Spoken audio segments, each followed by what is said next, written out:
Welcome back to episode 2 of our podcast. I'm president and co-founder of Volunteer Matters, and I'm Sophia.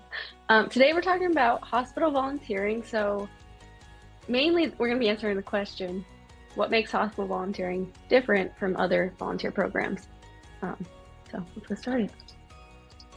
Yeah, so it's an interesting thing because we're definitely big proponents of there's sort of this master recipe for extraordinary volunteerism, and it falls into these 6 different categories of promoting volunteerism, engaging, eliminating barriers, thanking volunteers, empowering people with the right suites of tools, good reporting, getting feedback. So we have these different things that are sort of universals, but then there definitely are within sort of these sub-markets within nonprofit volunteering or volunteering in general, where we go, oh, they do things a little bit differently, operationally speaking. Like the tenets are all still the same, but they just go about it in a little bit different way. So we've been getting more and more into hospital volunteering since nailing down our security and our product, even more so to deal with things like HIPAA compliance and signing BAAs and all that sort of stuff. And so this is sort of like what we're learning or what we have learned that's specific to hospitals. And I'll say, why don't we do this, Sophia, where I'll pick one and then you can pick one and we'll just go back and forth. Does that sound good? Sounds good. All right. I'm going to start off with that we have some organizations where we have relatively few people managing a large number of volunteers. And that is not hospitals. So I'll give an example of like food banks. We have customers where they have a department of 3 people that are managing like 10,000 volunteers a year. And so that's the ratio of 1 administrator for every 3,333 volunteers. And in the case of hospitals, what we notice is that it's much more distributed. We have a lot of volunteer coordinators, and the number of volunteers under their management are much, much smaller. So I might have a hospital with 15 different departments that are all utilizing volunteers, and they don't have any more than, let's say, 10 or 20 volunteers for their department. So it's quite literally a 1 to 10 ratio or 1 to 20 ratio as opposed to a 1 to 3,000 ratio. So this changes things a lot in just our nature. Like if I were to, from a system standpoint, if I were to design a system where one person has to manage 3,300 volunteers, that would be very different. Like there would be a lot of upfront coordination and scheduling and tracking that I would do to make sure I can keep track of all these people. Whereas in a case where I'm responsible for 10 volunteers, I can almost keep everything in my head. So it just is a very different dynamic to consider.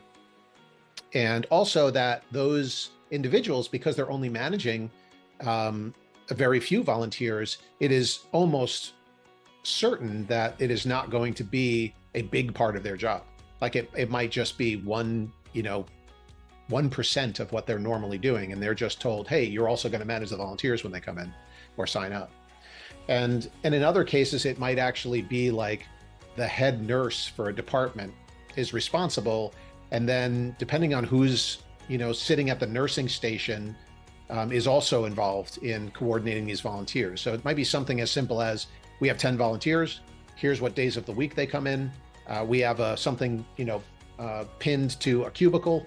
And so anybody who happens to be at that nursing station knows which volunteers are expected that day. And it's something as simple as that. So that's my thing is it's very flat. Like you have lots of coordinators with very few volunteers underneath them. And this is a related topic. All these are related. But the onboarding leading up to when the volunteer can just show up like that is quite extensive. And a difference is that it's usually the same for every volunteer right up until the end, where they have very specialized training depending on where they're going to be placed, what department they will be placed in. So some of the things that are different in a hospital that the volunteer needs to do before is like uploading medical tests, getting like TB tests, physicals, It's very Yeah, common. so like just the pure onboarding of what's all the things we have to check off the list before allowing any volunteer to come into a hospital is pretty extensive. And then there's usually these department specific requirements that usually fall down to approval or training, right? So if you have volunteering in 20 different departments, I might have 20 different approvals and 20 different trainings that they have to have specific to those departments. But then all the rest of it, all of the paperwork and agreements they have to sign and medical tests they have to provide and what background checks that have to be done, whatever it is, there's a lot of those that are sort of universal. So there is this idea of, are you a volunteer, yes or no? And have you been trained and or approved by the department, yes or no, right? It is kind of like a two-step process. First, you apply, and then you get introduced to the department. Yeah, we have like a lot of customers where once you have done steps A, B, C, D, and E, you can do lots of jobs within there. It doesn't matter which department it's in. And then sometimes there are specialized jobs where you require some additional stuff. But actually to be approved by a department is one of the interesting things. Like what does that approval look like? Yeah, so that's another one. So even just from an onboarding, like if you think about all of the steps a volunteer has to go through, if you consider them across all departments for a hospital, if you look at them in aggregate, if you have 20 different departments, you have an approval per department and you have a training per department. So that means that if I have 20 different departments, that means I have 40 different things that a volunteer may have just from the department standpoint. Right. So, I also, tell me if you think this is true, Sophia, and it definitely seems like volunteering is much more siloed, where I have a volunteer and they're that department's volunteer and they don't typically volunteer outside of that. Yes, definitely. And I think it's because there's such specialized training. They don't want volunteers to be just, oh, I'm going to pop into the emergency room today. Like, can't be doing that. So. Yeah. So it's not like a gift shop volunteer is going to walk into the ICU anytime soon. So, right. Yeah. Yeah. So that is a little bit different. Let's see. I will say that the actual scheduling of volunteers is very different. And I'll cite what I think is the most popular way that they schedule. And then Sophia, you can maybe put in any others that you think, or tell me if I'm wrong. But what seems to be the most prevalent is, first of all, there's no centralized coordination of volunteer scheduling. So it's not like there's somebody in a volunteerism department or HR or operations that are saying, oh, I'll schedule the volunteers. Like that's very much left up to the departments. And what we have found is typical, and this actually makes a lot of sense when you have relatively few volunteers within a department, is that the volunteers are much more like, I can work Monday mornings. And somebody else says, well, I can work Monday afternoons. And somebody else is like, I can work Friday mornings or Friday mid-morning. And so they sort of have this, what I will refer to as a loose schedule of volunteering, where at a glance, you can look at you could have a roster of volunteers and you can have a column that says here's the Monday volunteers, here's the Tuesday, here's the Wednesday, and it'll say, who's morning, afternoon, late afternoon.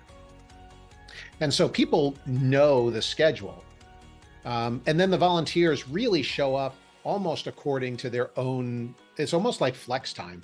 So when they arrive, like if I'm a Monday morning it's two things. It's like that. And it's also that the volunteers, they like take a particular day of the week and time in a lot of cases. So they're like, well, I'm a Monday morning volunteer. And so what does that mean? Does it mean that all Monday morning volunteers have to get there at 8 a.m. and have to leave at 11 a.m.? What we see more often than not is like, Sophia's a Monday morning volunteer and she shows up at 8:30 and leaves at 10:30. And then I might have another, I might have two Monday morning volunteers, and the other person shows up at 7:30 and leaves at 10:30. They work a 3-hour shift instead of a 2-hour shift. So we see like a little bit more flexibility. We just need to know who's here Monday morning and what things can I give to them to do. And so it becomes a little bit more dependent on, it's almost, in my opinion, more like a preference as to when you're going to work. And then we just need to track when they actually were there and left. So we're expecting Sophia at some point on Monday morning, and then I need to know when she has arrived and when she left, and maybe, alert people to that fact. And so it's a little bit more of a flexible or loose scheduling than something that's very structured, where no, we have shifts from 8 to 10, from 10 to 12, from 12 to 2, and from 2 to 4. So it's a little bit more personalized. Would you say that that's a more prevalent approach? Yeah, I would say definitely. I haven't run into a hospital yet that had specific shifts. The one exception, there's this, now I'm thinking of it, this department, like a shuttle, courtesy shuttle. And that, like, they need someone ready to go at 6 a.m. to drive people to where they need to go. But I think that's just the nature of the job. Otherwise, they're happy to have people whenever they can come in. Happy to have volunteers. That's a great point, because every volunteer organization, once you get to a certain scale, they'll have different areas, programs, departments that behave a little bit differently. So, so I think the stuff that you and I are talking about is what is typical with department level volunteering within the hospital. But a hospital obviously can always have a fundraiser. They can have a gala. They can have gift shop volunteers that are very much on a schedule. They could have courtesy shuttle drivers that are very much on a schedule. So that's actually a really good point. Anything else? What other things have you seen from a scheduling standpoint? How about drop-ins? We see that? Oh, drop-ins? Yes, definitely.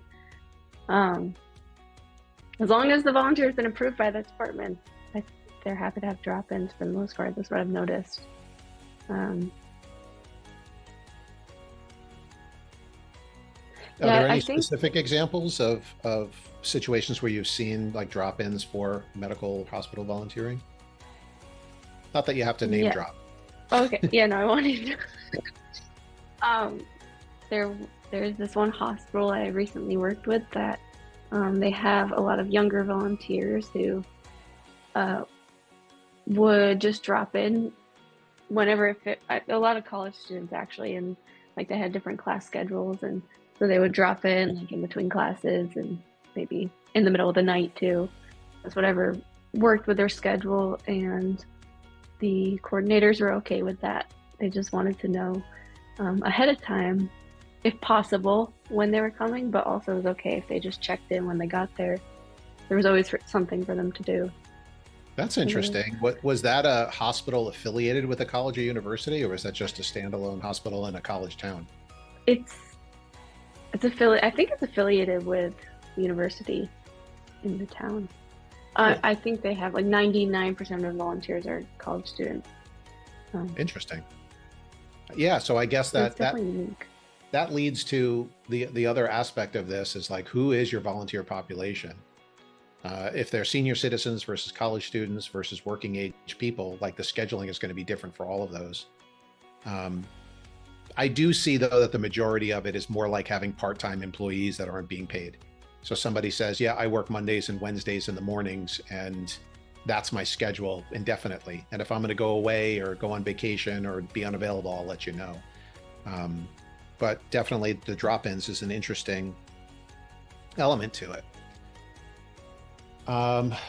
The other thing that I see as being, I don't want to say unique to hospitals, but maybe just emphasized or more important, is the actual check-in process.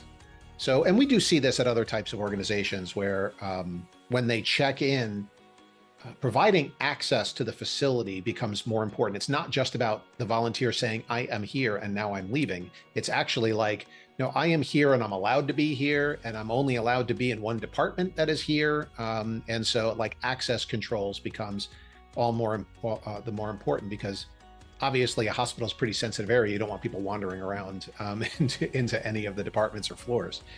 So the idea that a volunteer is checking in is a little bit more serious, I'll say. So like, we're not just checking that we're not just checking that they're here. We're actually checking that they're supposed to be here. And that even if they're supposed to be here, are they still current on all of the things they need in order to be doing the job that they're supposed to be doing? So if, for example, I went to check into the hospital and there was some medical test that I was supposed to have done, and maybe I did it in the past, but it's been too long since the last time I did it. During the check-in process, they want to actually validate those things to say, oh, you're still able to volunteer, you're still allowed to be here. And then maybe even right down to, being given some sort of badge or something to designate that they've been properly checked in. So any thoughts on that, Sophia? Yeah, I just see it as super important, and they need to also have badges all the time to like scan into certain floors. So that's a unique piece of the onboarding process that the volunteer program has to take into account. I have a different. Oh, go ahead. Yeah, I was just going to say that's actually a good point that you just sort of introduced, was that physical access is they typically need to be issued some sort of electronic key to gain access to the floors they're allowed to gain access to. So there's sort of two elements to that. Are they allowed to be here as a volunteer? Like, we're checking them in and making sure they have everything they need to be a volunteer. And then separate from that, within hospitals, there's some sort of something that they've been granted sometimes where they actually have a physical key to gain access to those floors or levels, and only to those departments that they're allowed to manage. And so there's some cooperation there between whoever is responsible for volunteering, which we could talk about that in a second, and actual IT that issues badges. So, and what was the additional thing you were going to say? I was going to bring up at some point we could talk about COVID and how that affected hospitals.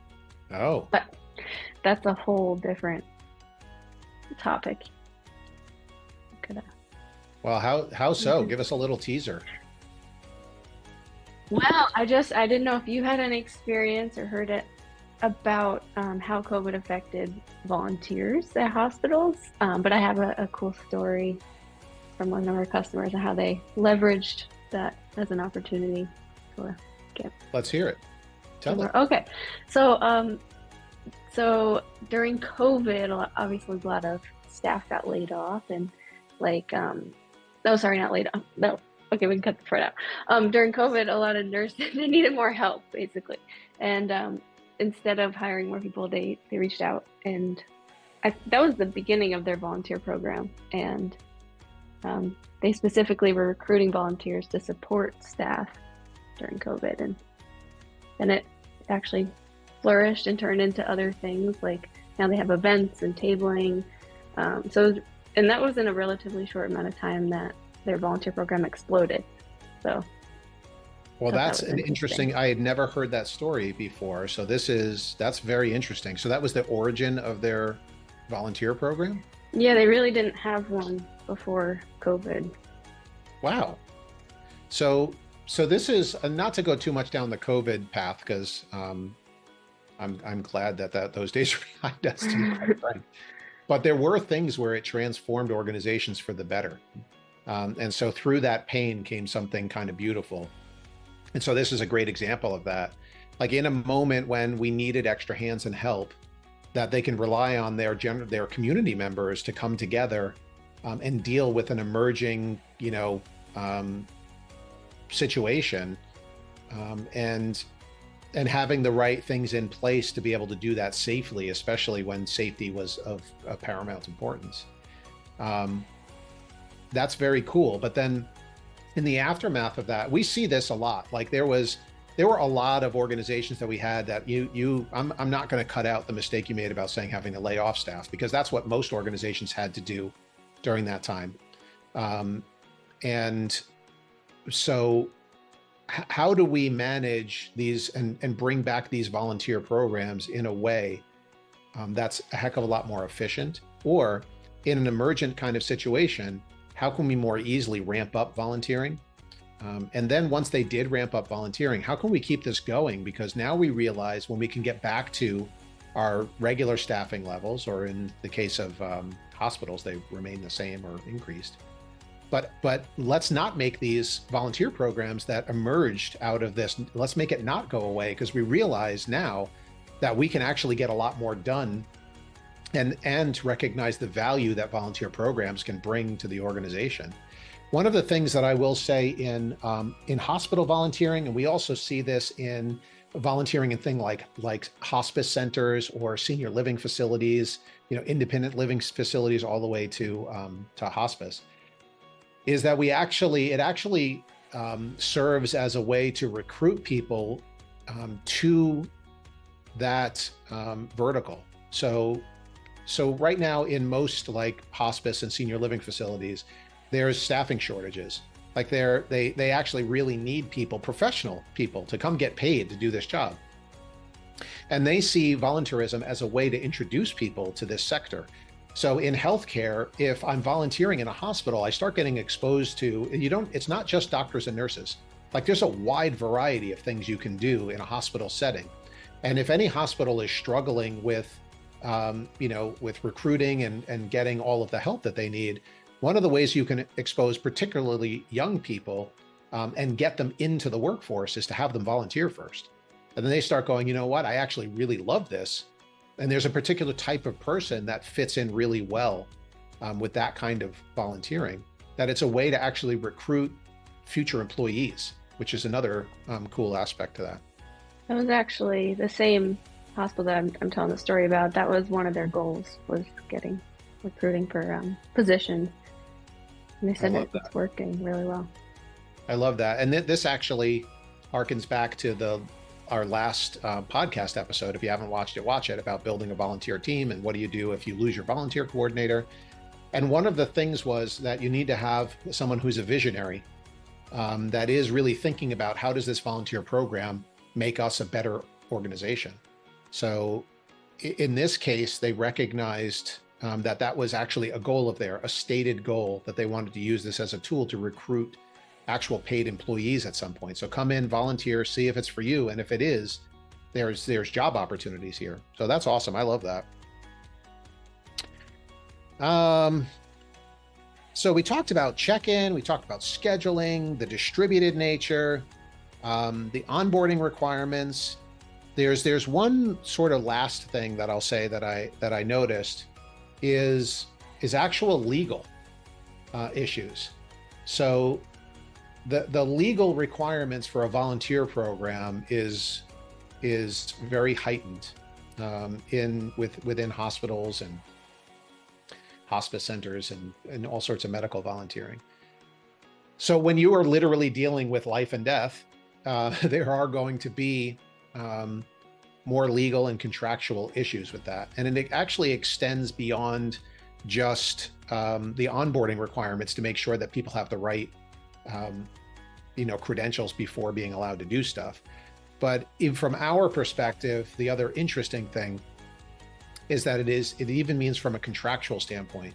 So our contracting process with hospitals is way more in depth than it is with a nonprofit organization, the contracts we sign with those customers. So if you are in a hospital and looking to amplify or introduce a new volunteer program, that's something that you'll have to deal with legal. Like, what does it actually mean, first of all, to bring in volunteers to do a job that perhaps a paid person did? Like, that overlaps with HR, but there's big legal implications to that. And even when people go to sign a software contract with us, you might be like a single location hospital, and the requirements to bring on a new vendor to help you with your volunteer program, like Volunteer Matters, sometimes the IT departments require the same level of scrutiny and contractual obligations as they do for the software that's actually, checking vitals on patients.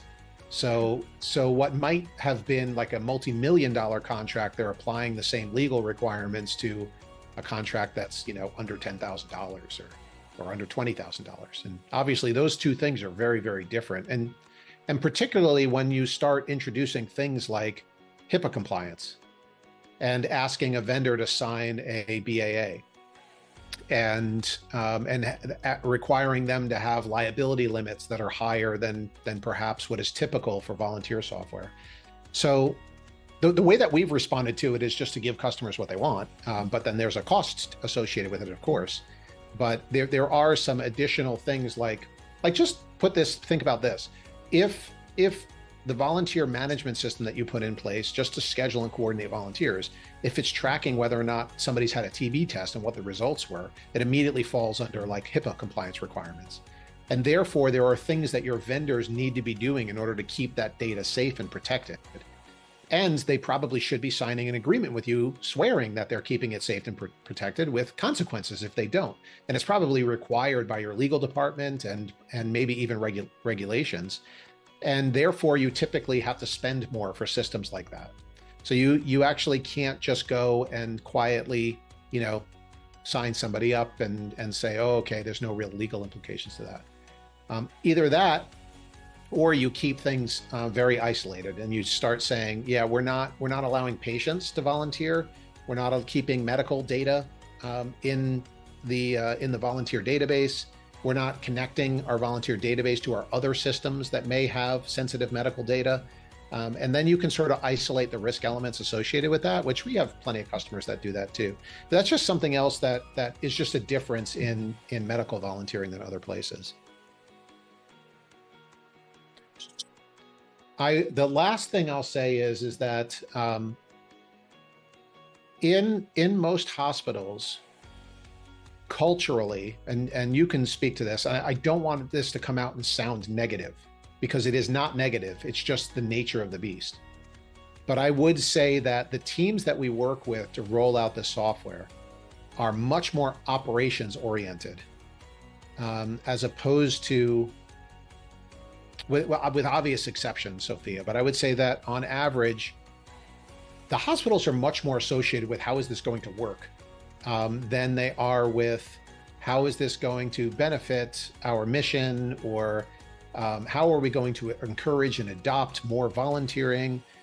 What sort of new skills can people bring in order to amplify our mission?